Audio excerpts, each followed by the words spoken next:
To Sutubra Research, reimagining energy is all in the numbers, and the numbers don't lie. This consulting firm helps their clients make better decisions about decarbonizing their energy systems by looking at the big data. Their expertise lies in applying mathematics and crunching the numbers using complex systems to help make smart energy decisions. Coming up next is Cameron Wade.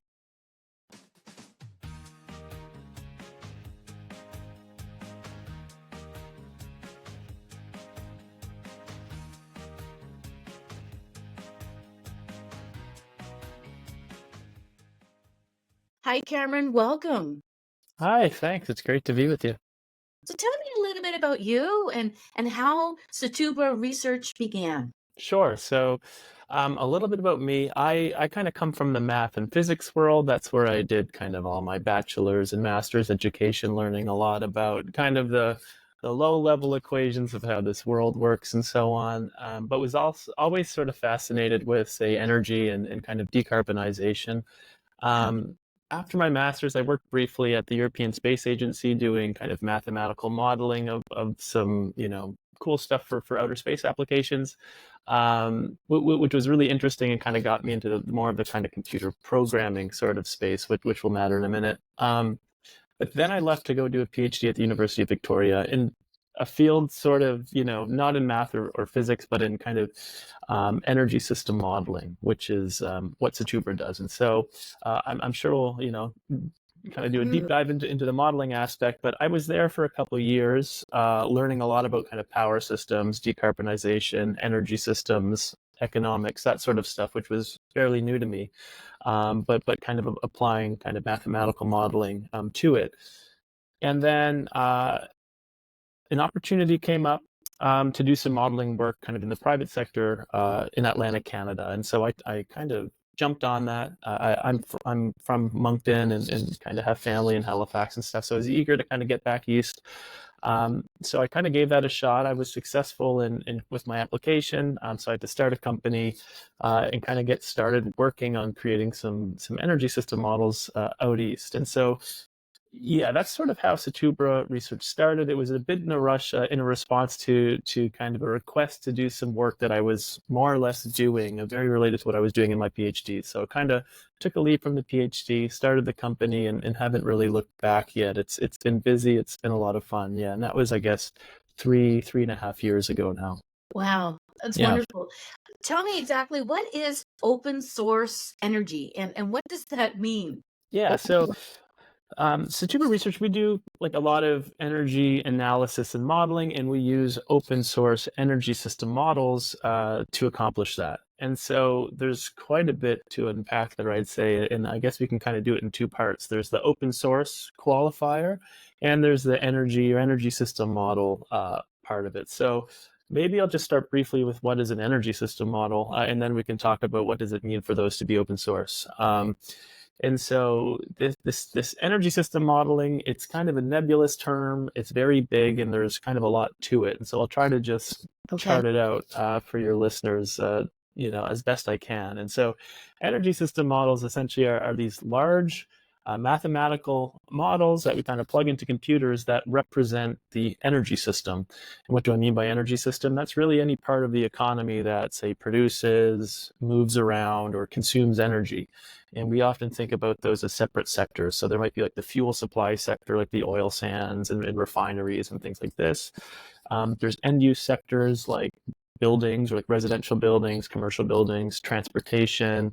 There's the electric power sector. There's industry. There's a whole bunch to it, right? And each of those sectors we might represent a little bit differently with mathematical equations, trying to do our best to represent kind of the kind of driving or motivating forces behind that sector. How is energy used, produced, consumed, moved? What technologies are there, and so on.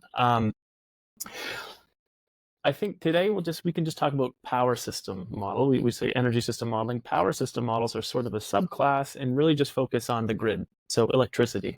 We don't really care too much about buildings and transportation and so on.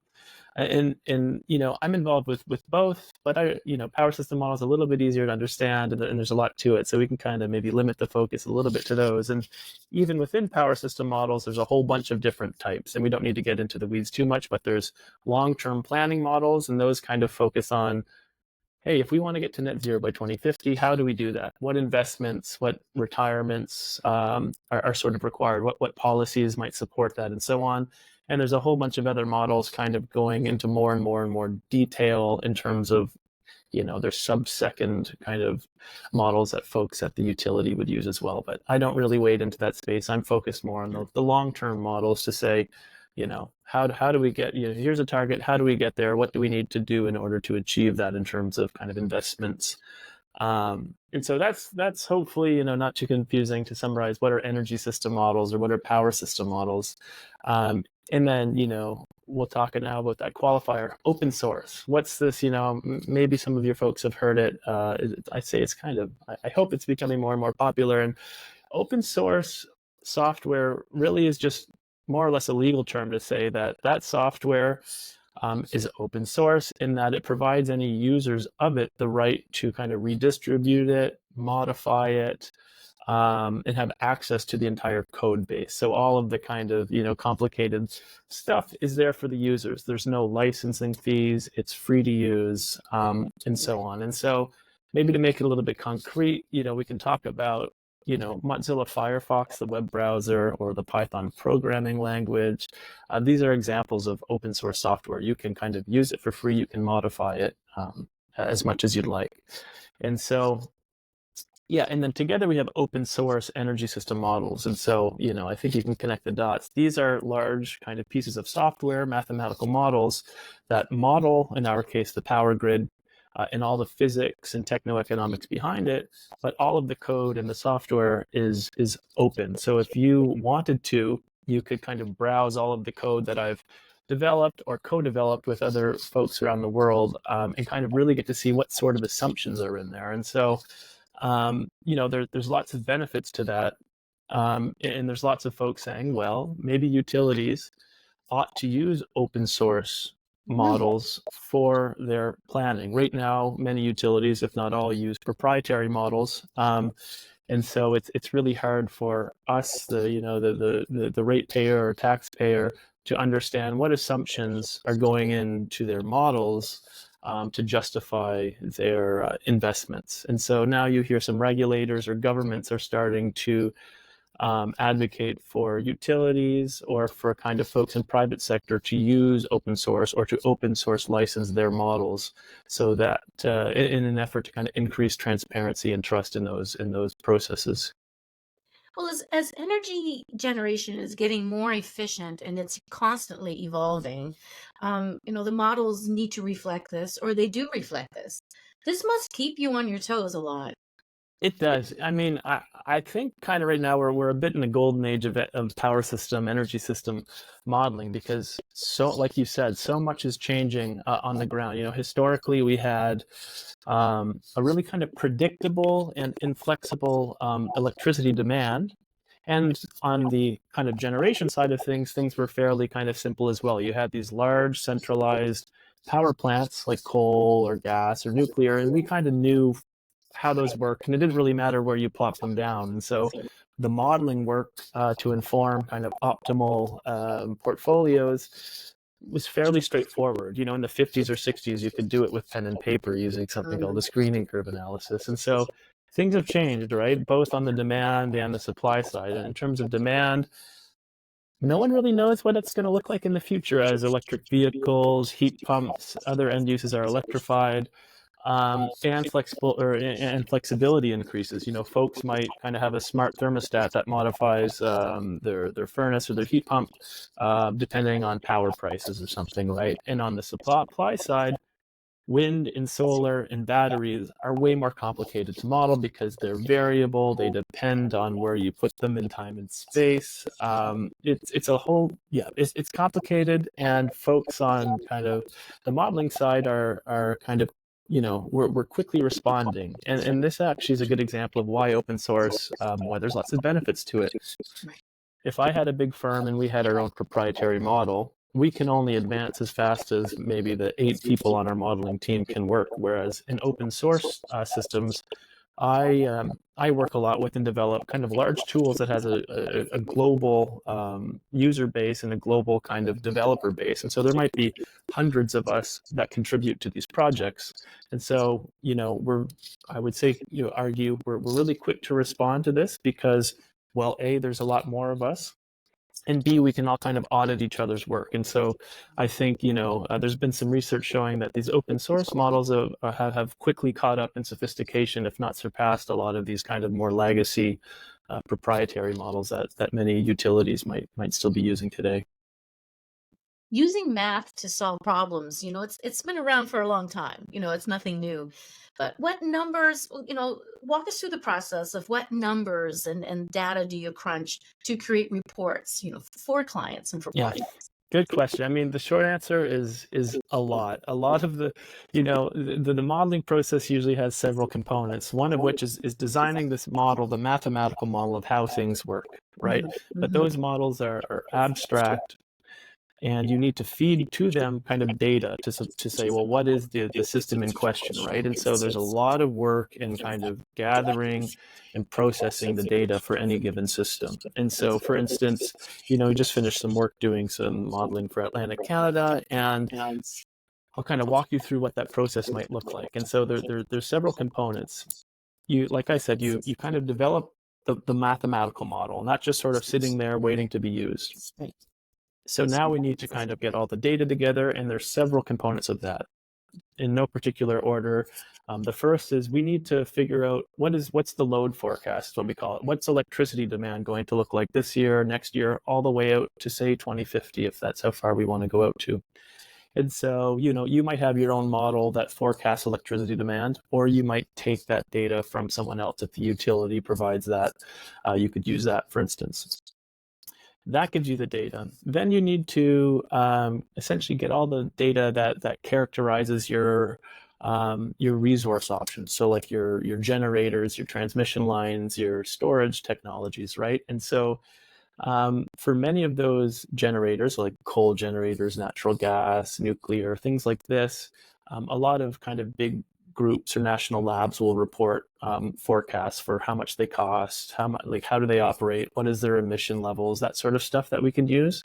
But it's a little trickier to say quantify or characterize the wind resource in Nova Scotia. We can't just use data, say, from New York, folks in New York, because we have a different resource here. And so we build kind of pre-processing tools that takes a bunch of oftentimes satellite data for wind speeds and surface roughness, things like this. And we kind of crunch that and we kind of modify that into the data that we need, which is, well, what is the wind power here or the solar power here? So that's another tool. You get some more data in terms of kind of macroeconomic forecasts for exchange rates, inflation, things like this. And I guess the final piece would be your characterizing your fuel. So how much is gas going to cost? How much is, uranium going to cost, and so on. So you get all of that data together. It's a laborious task. You kind of put that together into kind of a single file that we might call a scenario, and then that's ready to be plugged into the model that we were talking about. That model will take its time. It crunches all the numbers. It determines the optimal solution in terms of costs, and it will spit out the answer. And that will kind of give you the pathway out to 2050 to say how to achieve, for instance, net zero power system in 2050 at least cost or something. You have to do this because a lot of your clients, their eyes will probably glaze over with all the big numbers and all the big data. So you probably have to really kind of make it relatable to them for them to understand what that all means. Totally. You gotta, yeah, like as with everything in life, more or less, you kind of gotta meet people where they are. And so I really enjoy kind of working in the more technical space. So a lot of my work kind of interface with kind of research groups at universities or at national labs and things. Because I've just found out over time that's just sort of the space I enjoy operating in. And so we'll still write academic papers and keep things fairly technical, but certainly on some other projects, if we're working, say, for nonprofits, or even some large industrials, you got to figure out what their kind of language is and speak to them in that. And so that's sort of where the art comes in terms of taking all of our really granular results and trying to kind of use those to kind of paint a picture that the client or end user can understand. But Yeah. the nice thing about open source work, which I'm involved in, is that yes, we can still write the reports, but if you want, you can request everything, and we'll just, we're kind of legally bound to give you all of everything, even the model itself. So if you want to, you could probably get trained up on it and actually kind of run these things yourselves, which is kind of an added benefit as well. A minute ago, you mentioned about net zero, and there's the push to become net zero by 2050. So, according to your numbers and what you know in the industry, are we on course to achieving this goal? And or what needs to happen to get to net zero? Are there any areas that are lacking? Yeah, that's probably the most important. Well, I'd argue kind of one of the most important questions we face, right? Crystal ball, yeah. Yeah, and so, are we on track? Certainly not. But I remain an optimist. I think, well, I think a friend uses the term a conditional optimist. I'm optimistic, conditional on a few things, but me and a whole bunch of other people smarter than me are working hard on this problem, and so I remain optimistic. But I just finished some work with a group in the States, kind of charting out a path to net zero energy system for 2050, and so kind of been deep in the weeds on that. So I'll kind of speak to the States picture, knowing that Canada's similar, although we're different as well. But I think the kind of high level trends are fairly similar, where to get to net zero by 2050, our models can show us, different ways to get there, right? And so, things are going to have to change quickly. But I'd say, there's a consensus between kind of different groups of modelers that how we probably should get there is that, in the next 10 years, we need to electrify many end uses, right? Transportation, heating of buildings, and so on. Simultaneously, we need to kind of replace, fossil fuel generators with clean ones: wind, solar, hydro, nuclear, geothermal.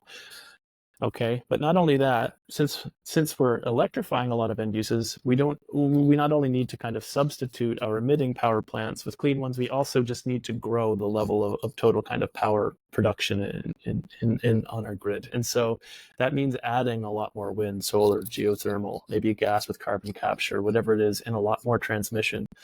And so that over the next 15 years or so, up to say 2035, that should get us we should be able to decarbonize, say, about 90%, 95% of our power sector. And that's, in fact, kind of in Canada, the new clean electricity regulations, that's more or less what they're trying to do through more of a kind of command and control approach.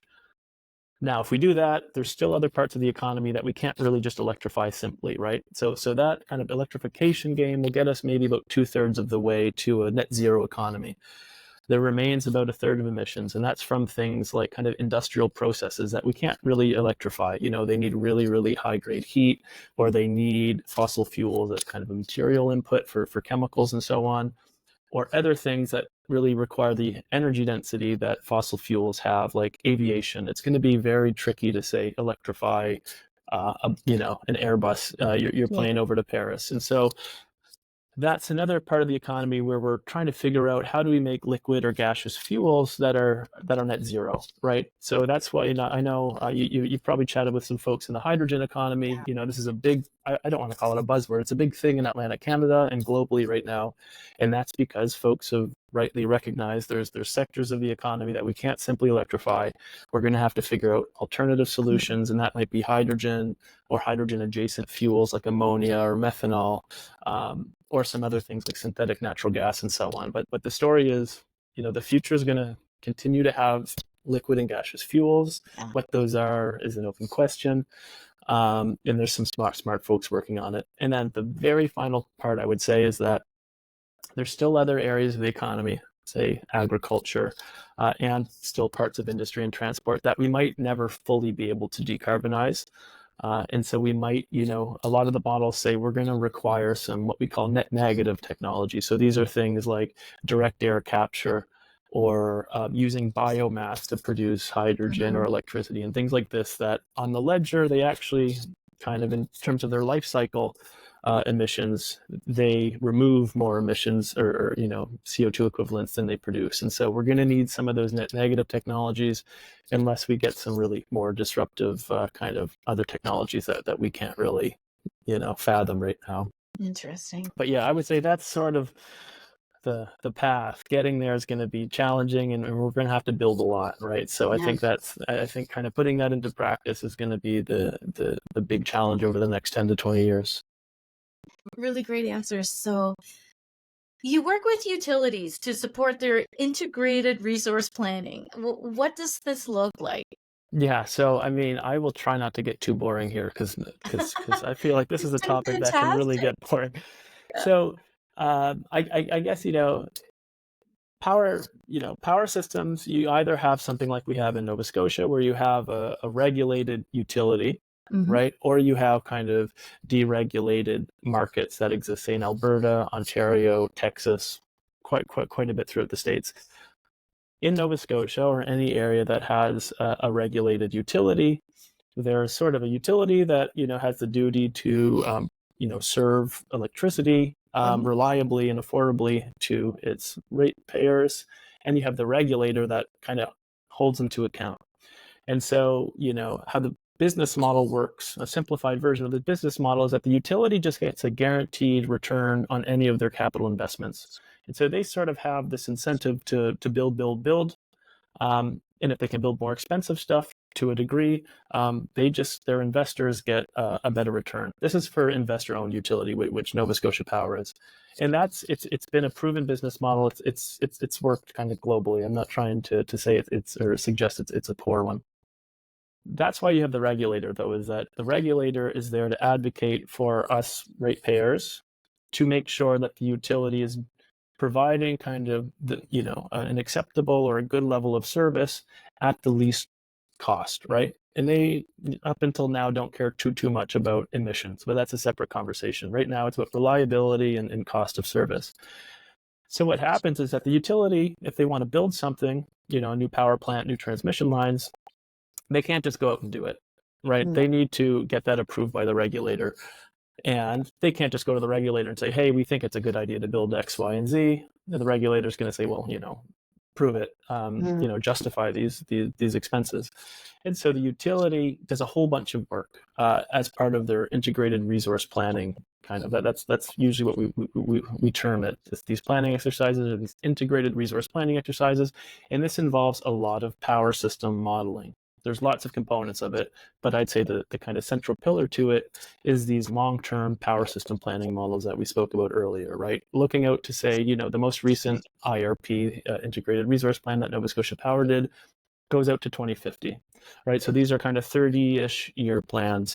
And so they'll work with, consultants, or they'll have some in-house staff that kind of run these models and use these results. They bring these results to the regulator to essentially argue or justify that, no, this is in fact the best course of action. This is the most responsible investment, and so on. And so there's a lot of back and forth. The regulators will hire folks, real kind of domain experts, to come in and try to better understand or probe those results. And this, of course, is made a little bit more difficult because the utilities say, sorry, we can't turn this over, we can't turn that over, that's proprietary, or that's, we're using software whose license prohibits we share this, and so on. And so I think that's why we're starting to see a push from, say, regulators or governmental agencies saying, no, we should now kind of mandate open source models to make this whole thing a lot more transparent and a lot more easier for the regulator to do its job. I'm really excited to hear about a project, that you're involved in with the province of Nova Scotia that's called the Long Duration Energy Storage Project. Yeah. Do you have any preliminary results that you can share? I would say yes and no. Okay. So it's up until now has really been kind of working with some other colleagues to improve these power system models to better incorporate long duration energy storage. So these are technologies that kind of can get you through weekly lulls in wind duration, right? If we're going to have kind of a system in Nova Scotia largely based on wind, well, what happens when there's no wind for a week in January? It's unlikely, but it could happen, and we need to make sure that our system remains reliable, right? And without getting into the weeds, most models right now that we use, that utilities use, are sort of really bad at modeling that stuff because they need to make some simplifying assumptions around the time dimension. And so I'm working with some folks to essentially improve the models we have to better represent long duration energy storage. Now, this never used to be a huge problem because long duration, like multi-day, multi-week energy storage, never really was in the money. It never made sense. So why do we need to kind of rip up our models to improve them just to model this one resource? But that's sort of shifted now, right? These clean electricity regulations, other kind of government mandates, and on the kind of pull side, and then on the push side, you have cheaper and cheaper and cheaper technology, right? And so we're kind of at the point now where we need to be able to model this technology to see whether or not it can play an important role or any role at all in our future in Nova Scotia. And so I'm working with Lucas Swan, who's a professor at Dalhousie. He leads a renewable energy storage laboratory, and a student of his to they're kind of the technology experts. I'm the modeling expert. We're working together to kind of plug these in to understand, what role does this technology play, both in the power system and with hydrogen, right? If we're going to be producing a lot of hydrogen or kind of hydrogen derivatives here, those are great fuels for kind of seasonal storage to kind of ride us through some of those tough waves. So we're still kind of in the thick of modeling it. But we're interested because there's been a couple other colleagues in the States that have done similar reports recently that I'm kind of interacting with. And they see obviously in some scenarios that there is a role for these technologies to play. But at the very least, we'll have these kind of up and running models that can really plug these long duration energy storage technologies into them as a resource option to kind of have an apples to apples comparison with other technologies like batteries or hydrogen turbines and so on to fully understand, well, how, what is the most responsible way to get to net zero by 2050 in Nova Scotia and beyond. Cameron, I really enjoyed speaking with you today. I'm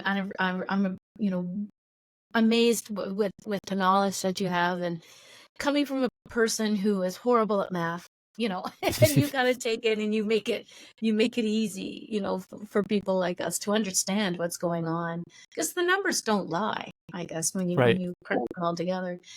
Thanks so much for your time, and I'm interested to know what the future looks like, for Sutubra Research, and wishing you all the best. Well, thanks so much. I had a lot of fun chatting with you. Thanks so much for listening in today. I'm your host, Maria McGowan. And if you would like to sharing is caring, share this podcast to friends, family, colleagues, what have you. I'd love to be included into your listening time. Thanks so much. And also, if you're interested in being a podcast guest, go to our website, reimaginedenergy.com, and fill out a form. We'll get back to you lickety split. And thanks again. Until next time, I'm Maria McGowan.